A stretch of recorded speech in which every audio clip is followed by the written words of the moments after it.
सवाल मेरा है, तारीख पढ़ रहा है तो तारीख पे अभी क्यों तारीख, अगली तारीख पे फैसला था, तो अगली तारीख पे क्यों फैसला नहीं हुआ? क्योंकि एसडीएम के द्वारा लिखा गया कि तहसीलदार उसका लेखपाल का बयान होगा, अच्छा, तब फैसला होगा। अब लेखपाल, एसडीएम, तहसीलदार ये तीनों मिलकर के जमीन को नापने गए थे। जब चिप्पी चपकाने के बाद, चस्पा के बाद, हाँ, जमीन को नापने गए थे। उन्होंने कहा पूरे गांव को नापूंगा। उस गांव के प्रधान ने कहा कि हम नहीं नापने देंगे पूरे गांव को, आप जिसकी जमीन है वही नापिए। अच्छा, तो नाप हुई तो एसडीएम के सामने नाप हुई ना, तहसीलदार के सामने नाप हुई ना। तो एसडीएम, तहसीलदार, लेखपाल, एक नहीं कई लेखपाल थे, तो सबके सामने जब नाप हुई तो एसडीएम को संतुष्टि मिली कि नहीं मिली? तहसीलदार को उस नाप से उस दिन संतुष्टि नहीं मिली, तो फिर न्यायालय में क्यों लेखपाल को दिखाने के लिए बुला रहे हो? और जब लेखपाल को बुला रहे हो, लेखपाल को पहले सूचना थी कि फला तारीख को तारीख है और लेखपाल का उपस्थित होना आवश्यक है, तो उस दिन लेखपाल गायब क्यों हुआ?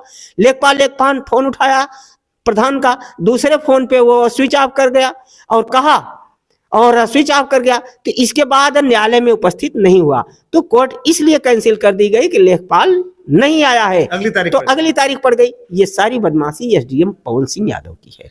जातीय समीकरण के आधार पर यह मामला बजा हुआ है, जिसको गृह मंत्री और पवन सिंह यादव निकाल रहे हैं, और कुछ आर्थिक भी है जिस पर जिलाधिकारी और पुलिस अधीक्षक ध्यान नहीं दिए हैं, और हो सकता है कि लोगों के पास भी अच्छे खासे पैसे पहुंच गए हों। मामला जो है कुछ ना कुछ पेचीदा है इसमें। यह मामला इतना पेचीदा बनता जा रहा है कि हम लोगों को सीबीआई जांच की मांग करनी होगी। अब यह उलझा दिया गया मामला, और इस मामले में पैसा का मामला जो है, लोग सुन लिए हैं कि 80-90 लाख रुपए उसके पास है, तो कोशिश करेंगे पूरा निकालने की ना, उसको कमजोर करने की, तो पूरे पैसे निकालने की। तो हर अधिकारी जो है तारीख पे तारीख, और कोई उपस्थित है कोई नहीं उपस्थित है, तो ऐसा क्यों आप करते हैं? यानी ये कुल मिला जुला के ये लोग, प्रशासन ये मामला निपटाना नहीं चाहता। 40 वर्ष से मुकदमा चल रहा है, तो 40 वर्ष से क्यों नहीं निपटाए?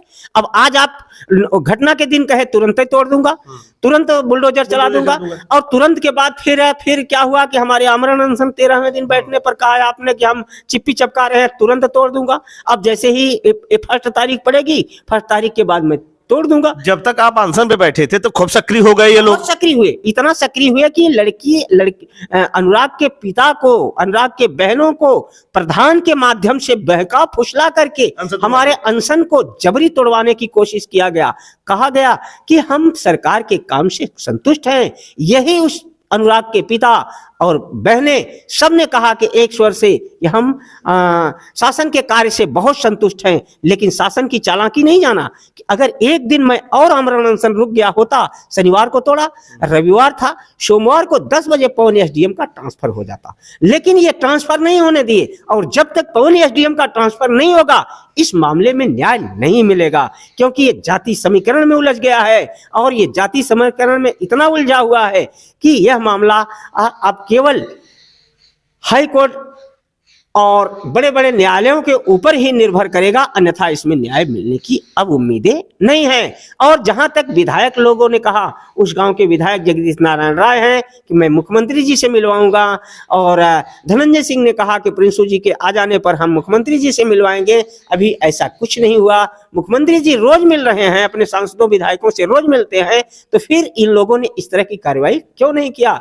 तो मुख्यमंत्री कार्यालय जो है इनको जाना चाहिए था। अगर वो नहीं गए, आर्थिक सहायता भी अभी नहीं मिले। देखिए, आर्थिक सहायता पे मैं लड़ा कि 25 लाख रुपए पीड़ित परिवार को आर्थिक सहायता दिया जाए, पीड़ित परिवार को एक सुरक्षा के लिए लाइसेंस दिया जाए, पीड़ित परिवार को अन्य सुविधाएं, सरकारी नौकरी उनकी बेटियों को दिया जाए। इन सब पर कोई चर्चा अभी ये लोग नहीं कर रहे हैं, बल्कि पवन यादव ने बस ये कहा कि हम एक आवास दे देंगे, एक शौचालय लिखे हैं, और थोड़ी सी जमीन भी लिखे हैं। अब लिखे हैं और देना, ये सब क्या होगा? जो लिखे हैं देंगे, आवास क्या होगा, शौचालय क्या होगा, जमीन क्या होगा? उसका एक ही पुत्र था, मर गया, तो फिर अब क्या जरूरत है? तो हम यही चाहते हैं कि शासन पूरी तरह जो है भ्रष्टाचार में लिप्त है, और इस मामले को शासन नहीं सुलझाना चाहता। अगर सुलझाता तो 40 वर्ष पहले ही या 40 वर्ष के अंदर सुलझा देते। अब 10 वर्ष में हत्या होने के बाद भी, पूरा जनपद के रोने के बाद भी यही डीएम एसपी और यही तहसीलदार और सदर एसडीएम और मंत्री गिरीश यादव इस मामले को हल नहीं कर रहे हैं। इसका खामियाजा भाजपा को भी भुगतना होगा। चुनाव के वक्त ये बहुत बड़ा मुद्दा बनकर आएगा, लेकिन ये लोग इस समस्या को हल नहीं कर रहे हैं, इसलिए हम पूरी तरह से असंतुष्ट हैं। अभी हमारे दिमाग में मन में आ रहा है कि मैं मुख्यमंत्री जी से तो डायरेक्ट मिल नहीं